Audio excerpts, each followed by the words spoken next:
What's up, y'all? My name is Deidra.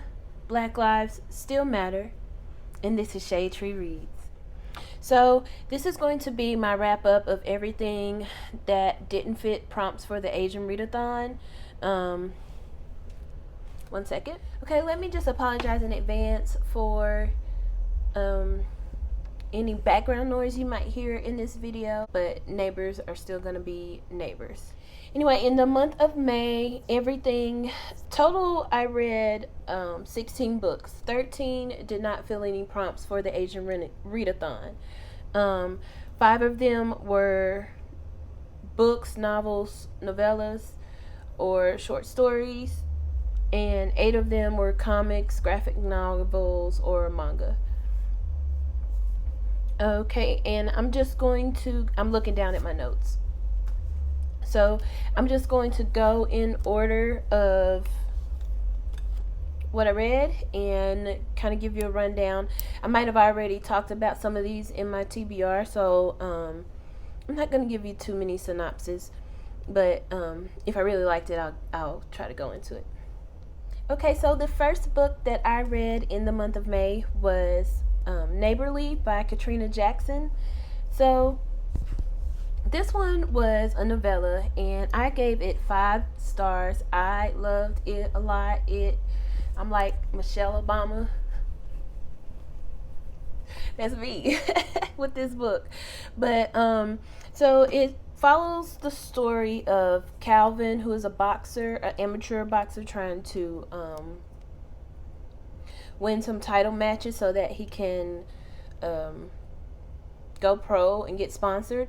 And then his wife, I believe they were married, his wife Heaven, who has a business, or she's an entrepreneur. It's some kind of, I don't remember, I think she makes it's like a visual art, like not visual art, like she does paintings and things like that. I think that's what her business was. But anyway, so they are looking to move into a starter home or rent a house closer to Calvin's gym. And also because Calvin hasn't gone pro yet, he still has a day job, and he's a UPS no, he's not a UPS worker anymore by the time the story starts going, but he was a UPS worker. So anyways, they want to find a house closer to his gym so he can train nonstop for his title match. And so in doing that, and also allowing Heaven not to have to work and things like that, Calvin finds her the perfect house, and the landlord lives next door in the duplex that's attached to the unit they would be renting. And his name is Steven, and his wife is Tasha. I mean, the description that Miss Jackson gave these 4 individuals, they were just so rich. I felt like I knew them. I mean, I used to talk to this guy that was a boxer and a UPS driver at the same time back in my day. So I don't know, this one just hit different. And I think I already said I gave it 5 stars, but it's a short story. So if I tell you much more than the fact that they move next door to each other, and Steven is the landlord, it will be spoilers. But what I will say is this is the first book that I have ever read that had some polyamorous rep to it. I am if you know any other books with polyamorous rep, please drop those titles or links down in the comments below. I would really like to read more and just start going, especially if they're a new adult. I need some more new adult recs as well. So anyways, Katrina Jackson, Neighbourly, 5 stars. First book I read in May. It really kicked off my month well. We'll keep going. The second ones I read were a graphic novel, volume 1 and 2 of Alex plus Ada by Jonathan Luna. I read that, I borrowed it from the library, and let's see, I think I gave both of them 3.5 stars. It looks like I gave them both 4 stars. So I have 4 stars or 3.5 on my paper and 4 stars on Goodreads, but whatever. It's about this human male dude named Alex who his grandmother sends him I forget what they call these androids, but she gives him a android name, and Alex ends up naming her Ada. And it's about how eventually Alex feels like a ball. It's about how Alex comes to feel that Ada should be able to make her own decisions and have her own feelings and things of that nature. Let me figure out what the word is. Alex comes to feel that Ada should be sentient and be able to have her own feelings and emotions and make her own decisions, and he kind of feels like having her as just a robot is kind of unethical, and he feels like he owns a slave, basically is essentially what he feels. Also, the other part of tension in the story is that right before the beginning of this story, beginning of Alex and Ada's journey, we get a flashback of one of these type of robots going kind of AWOL, I guess, is they just kind of shoot up a place basically and self-destruct, and people are scared that their robots androids that they've had for this whole time are going to wake up all of a sudden and murder everybody. Some people are afraid of that, other people aren't, and there is a Skynet type entity that programs these robots and androids, and they've assured the public that everything is fine, but some people trust them, some people don't. Some people think that robots should have rights and feelings, other people don't. And so that's kind of the whole story of Alex plus Ada. So I enjoyed them. I also, did I get to volume 3? Yeah, I also read volume 3 later in the month. That was the last thing I read that wasn't involved with the Asian Readathon, and I gave it 3 stars. So I am enjoying it. I don't know how many more volumes exist, but I will be checking with my library and continuing on if they have them. The next thing I read in May was Food Wars by Yoto Tsukuda. I hope I didn't butcher that, but I gave volume 4 3 stars. I am still really enjoying it. I think it was just the time of, no, actually it was in the beginning of the month. I don't know. I don't think anything happened in volume 4, so I kind of felt kind of blah about it. It was build up and set up, and I just kind of felt kind of blah about it. So the next thing I read in May was Ghost Squad by Claribel A. Ortega. I got the audiobook from my library, and that was excellent. It was just really, really, really good. The main character is Lucely, a 12-year-old, and her father is Simon, and they have lost the mother of the family, prior at the set of this story. And so I don't remember how long. I remember how long she had been gone by the time the story takes place, but it's been a fairly long time. What I thought was so cool about this, this is one of those that I didn't read the synopsis, so I don't want to read the synopsis to you because I don't know if it gives. You can always find it. Google is free, but what I thought was so cool about this was that Lucely's ancestors lived in this tree outside of the family home on the family land, and what's the word? They were fireflies. They're represented as fireflies, and they can be present, and Lucille can see them and talk with them, and they can hear her. And it was kind of a point of sadness that the father, Simon, could not hear the ancestors.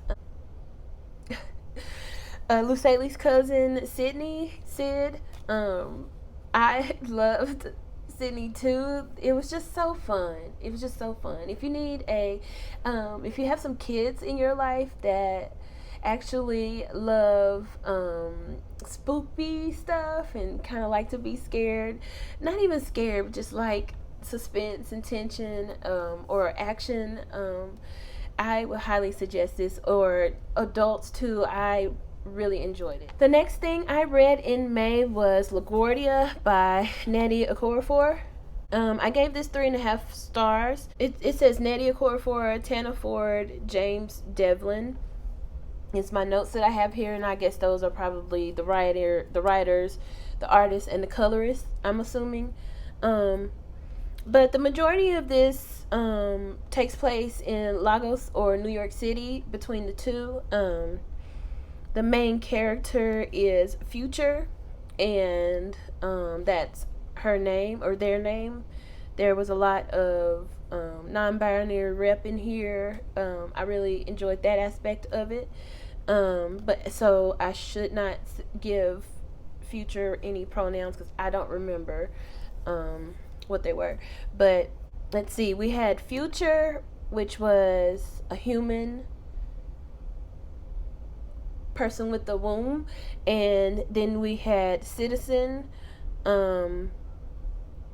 who is Future's partner, and then we have this alien flower thing called Let Me Live, and then we have a badass grandma, which we love a badass grandma, and I did not write her name down. But anyways, only thing I think I took off for with my 3.5 rating for this is that I just couldn't get jiggy with the idea of alien rights being the highest thing that we're going to fight for in the United States of America. And I don't remember if it was slightly different from the current United States of America. I mean, it was definitely future for sure, but I can't remember if the government was set up different.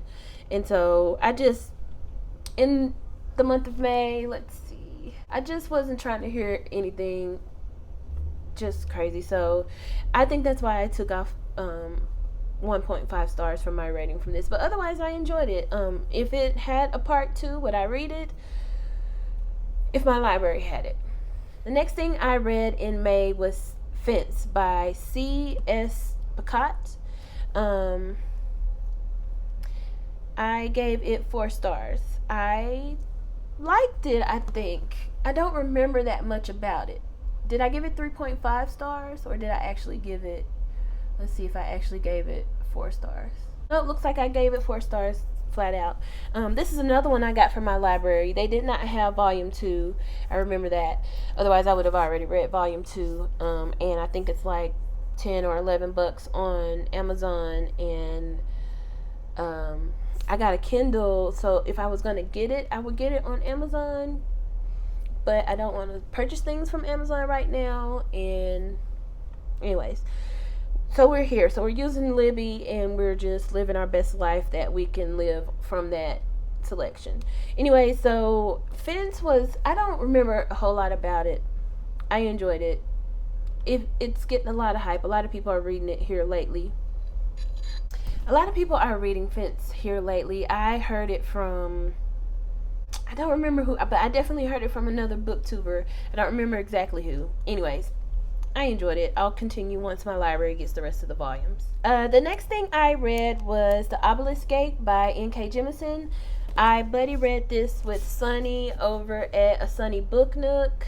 I feel like a lot happened, and then not enough happened in this book.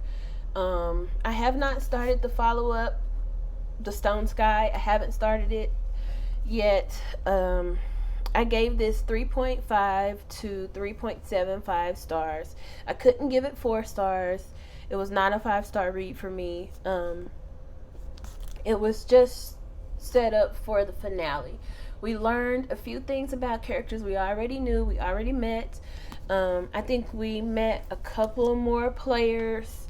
Like, we met specific people of species that we already knew about, if you will. But I need to read as soon as I get out of this reading slump, or whatever you want to call it, that I'm going through right now. As soon as I get done with that, I am going to read The Stone Sky. I just don't want to read anything that I've been anticipating or really feel like I'm going to connect with until I get in a much better headspace or mood for that. Moving right along, we're rolling. The next thing I read was Every Heart a Doorway by Shannon McGuire. I gave it 4 stars. I enjoyed it a lot. Let's see what my notes say. So this one also had some non-binary rep. It had some trans rep. It had some female romance elements to it. And what else did I want? I made a note of here. Oh, it has like a if you like magical school type settings, you would like this. I enjoyed McGuire's writing. Oh, and I have read something else by Shannon McGuire. I'm not sure of their pronouns, so I'll try not to gender them while I'm speaking about their works. But I really did not like Rosemary and Rue. I think I gave it 2 stars, and I think I read the whole thing. I didn't DNF it, so I just straight up didn't enjoy it. But anyways, Every Heart a Doorway it's the first book in the Wayward Children series. In this one, we learn who Eleanor West is, and I'm assuming we're supposed to think that this is maybe one of the first Wayward Children. But they did found this school. Of course, I didn't write down the name of the school, but they call her Ellie West, and we are getting to this school and learning about this school at the time that Nancy comes to that school and becomes a student there. She has basically what wayward children are children who have gone through a magical doorway into another world, and they've either accidentally wandered out, they've been kicked out, or something happened and they're no longer in that magical world from that doorway. And so they come to this school to try to figure out how to move on with their life, or how to find the door again, or just be around other children who understand. Because a lot of times these kids' family don't believe that they were actually they don't believe that other worlds exist or these doors exist. They think that something is wrong with their children, and they're sending them to this school thinking that it's a place where they can get some help. And it's not necessarily not that, it's just that it's not its true purpose. It's not a counseling camp or anything like that. So, you know, I really enjoyed it. It moved so fast. This is another one I borrowed from the library and got the audiobook. I think eventually it was so good to me that I wanted to read it faster than I could listen to it, so I got the ebook. I want to say I got it from Scribd, but I enjoyed this a lot. I gave it 4 stars. I have 4 books left. The next thing I read was The Boy in the Red Dress, and that one is by Kristen Lambert. I gave this one 4 stars. I enjoyed it a lot. I enjoyed it a whole hell of a lot. I bought this one from bookshop.org, and I read it through their My Must Reads app, which I talked about in my part 2 haul that I did maybe 2 weeks ago, maybe 3. Anyway, so I read this all on ebook, and I loved it a lot. I haven't read a straight up mystery like this in a while, and I definitely hadn't read a mystery with the main character like this one. Let me get to my notes. I think this one was so good that I just straight up devoured it. It looks like I read it in a day and a half. No. Yeah. I definitely started it late one night and then I fucking just binged through it, or I just ran through it. It just took me away. I haven't read a mystery, just a straight up whodunit like this in a long time. So I don't have very many notes. I'm saying all that to give you an excuse to say I don't have any notes and I forgot the main character's name. But anyways, I don't have any idea. It's on the tip of my tongue. It's straight up on the tip of my tongue. But anyways, we follow this boy. We follow this. I can't even really tell you who the main character is because I feel like there's multiple main characters.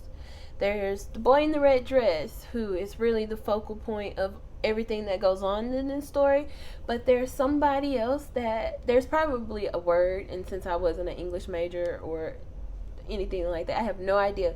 But there's somebody else that we follow around for the majority of the time, and we see it from their perspective. I don't remember either of their names, but basically, they're this young girl, kind of had a rough upbringing and is living with her aunt, I believe, who owns a speakeasy in the New Orleans area. And I would say there's probably like Skid Row in New Orleans, wherever that would be. But they are white, and so their speakeasy has a certain clientele, and then other speakeasies. And I think it's set in the 20s, I want to say, because it's Prohibition.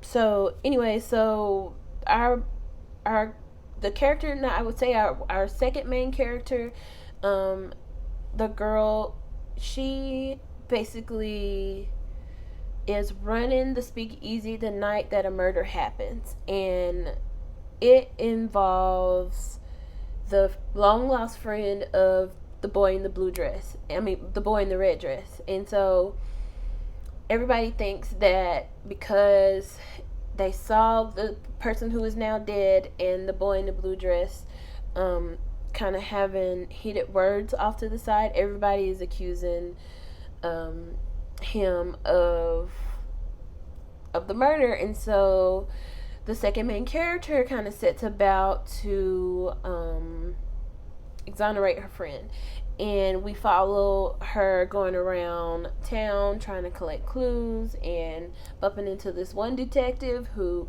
knows that something else is going on, but or kind of restricted by the law. And anyways, it's just so good. I 100% recommend this for anybody who likes mysteries, anybody who likes speakeasies or Prohibition era books, novels.